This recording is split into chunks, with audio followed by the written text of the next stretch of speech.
Alouette, les infos. Dans l'immédiat, les infos de Nicolas Mézil, bonjour. Bonjour Arnaud, bonjour à tous. Le trafic des TER perturbé par une grève nationale des cheminots aujourd'hui. Les syndicats réclament des augmentations de salaire alors que se tiennent les négociations annuelles obligatoires à la SNCF. La compagnie ferroviaire indique que la circulation des trains sera impactée de façon très variable selon les régions.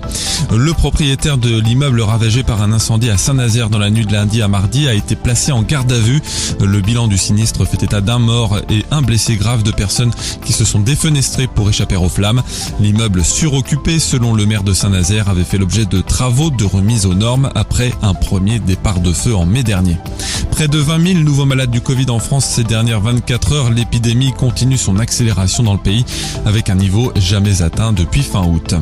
Emmanuel Macron reçoit les maires ce soir à l'Elysée en marge du congrès de l'Association des maires de France. Une large délégation d'1 millier d'élus.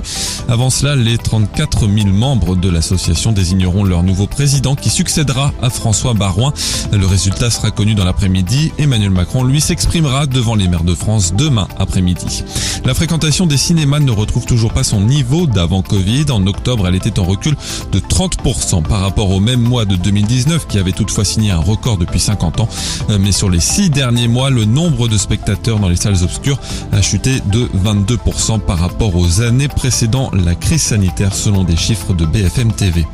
L'équipe de France de foot termine l'année 2021 de la meilleure des manières. Victoire 2-0 contre la Finlande.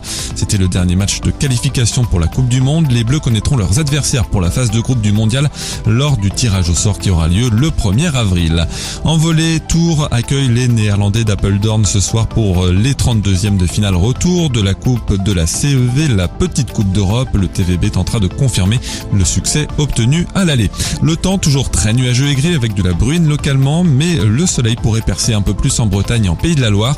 10 à 15 degrés pour les maxis. L'info revient à 6h. Excellente matinée à tous.